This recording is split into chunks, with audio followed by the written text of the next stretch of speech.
আসসালামু আলাইকুম। আমন্ত্রণ বাংলাদেশের সংবাদে। আপনাদের সাথে আছে পৃথা ইসলাম কনক। সব নাগরিকের নিরাপত্তা নিশ্চিতে অন্তর্বর্তী সরকারের নেওয়া অব্যাহত পদক্ষেপকে স্বাগত জানিয়েছে মার্কিন পররাষ্ট্র দফতর। ভয়েস অব আমেরিকার একটি ইমেইলের জবাবে এই কথা জানানো হয়েছে।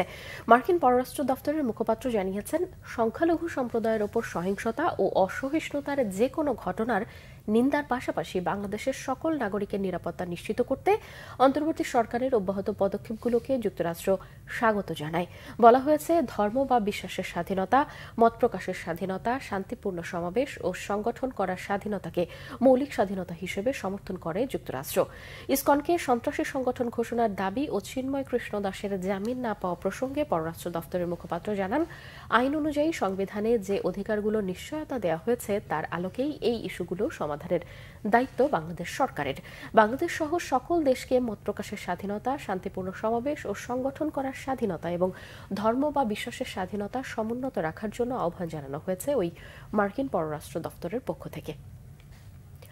সংখ্যালঘুদের ওপর হামলা হচ্ছে এমন মিথ্যা তথ্য ছড়িয়ে বাংলাদেশকে অস্থিতিশীল করা হচ্ছে অভিযোগ বিএনপি মহাসচিব মির্জা ফখরুল ইসলাম আলমগীরের। লন্ডনে যুক্তরাজ্য বিএনপির সমাবেশে এই অভিযোগ করেন তিনি। ভারতকে বাংলাদেশ বিরোধী কার্যকলাপ বন্ধের আহ্বানও জানিয়ে দেশটির অতীতে বাংলাদেশের জনগণের সাথে যে ভুল করেছে সেটি কাটিয়ে উঠবে বলে আশা প্রকাশ করেন মির্জা ফখরুল। ডিসইনফরমেশন ছড়িয়ে দিয়ে সমস্ত এই যে আমাদের স্বাধীনতা সার্বভৌমত্বকে জয় করবার যে গৌরব, যে আনন্দ, সবকিছুকে ম্লান করে দিচ্ছে এবং আমাদের ভবিষ্যতে আবার অন্ধকারের দিকে ঠেলে দিচ্ছে, এই বিষয়টা আপনাদেরকে সকলকে সজাগ থাকতে হবে। যিনি বাংলাদেশের মানুষের উপর অত্যাচার করেছেন, নির্যাতন করেছেন, খুন করেছেন, হত্যা করেছেন, 20,000 তরুণকে হত্যা করেছেন,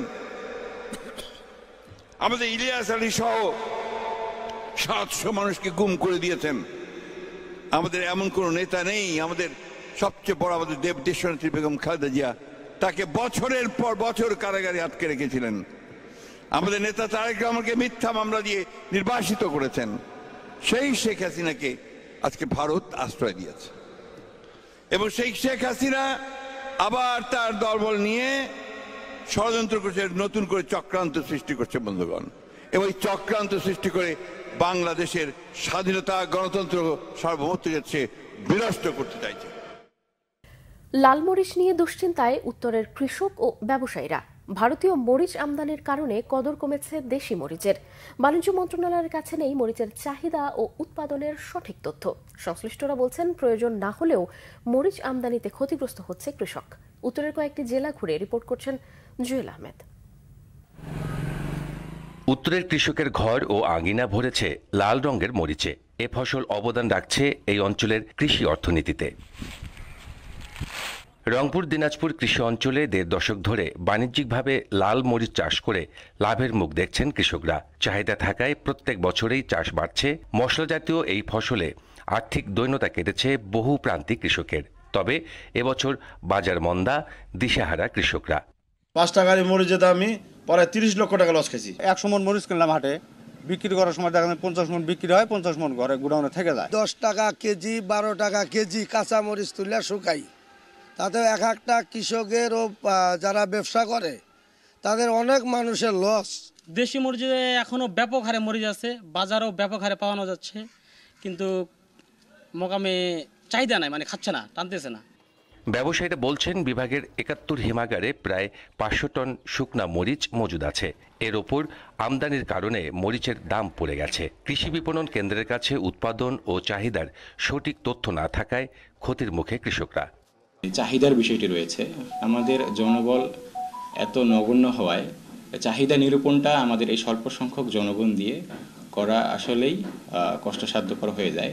তাই আমরা যে তথ্যগুলো রিয়েল তথ্য পাই সেটাই দিয়ে থাকি। উত্তরের তৃতীয় অর্থকারী এ ফসলের দিকে নজর দিলে সরকারের আমদানি নির্ভরতা কমবে বলে মনে করে কৃষি বিভাগ। সুন্দর একটি পরিকল্পনার মাধ্যমে যদি আমরা এই অ্যাপ্রোচগুলো করি, তখন আমার মনে হয় যে আমরা আরও অনেক দূর সফল হব। আর বাজার ব্যবস্থাটা আসলে এটার সাথে আমদানি রপ্তানি সব সমগ্র বিষয়টাই জড়িত।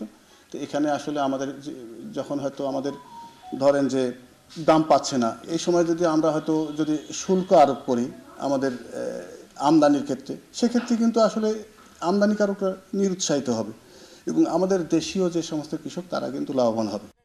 পরিসংখ্যান বলছে 2023-24 অর্থবছরে সারা দেশে 1 লাখ হেক্টর জমিতে বিভিন্ন জাতের মরিচ চাষ হয়েছে।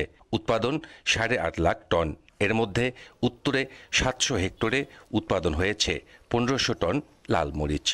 উত্তরের হিমাগারগুলোতে থরে থরে এভাবে সাজানো আছে ঐতিহ্যের লাল মরিচ। আমদানিকৃত মরিচের কালো থাপায় এই অঞ্চলের কৃষি অর্থনীতিতে ভাটার টান পড়েছে। জুয়েল আহমেদ, বাংলা ভিশন, ঠাকুরগাঁও। দর্শক, এই ছিল এখনকার মতো। পরের সংবাদ বেলা 12টায় দেখার আমন্ত্রণ রইল। এছাড়া বাংলা ভিশন সংবাদ ও সংবাদ সংশ্লিষ্ট অনুষ্ঠান দেখতে ভিজিট করুন www.bvnews24.com ও facebook.com/banglavisionnews এবং সাবস্ক্রাইব করুন youtube.com/banglavisionnews। এতক্ষণ সঙ্গে থাকায় ধন্যবাদ সবাইকে।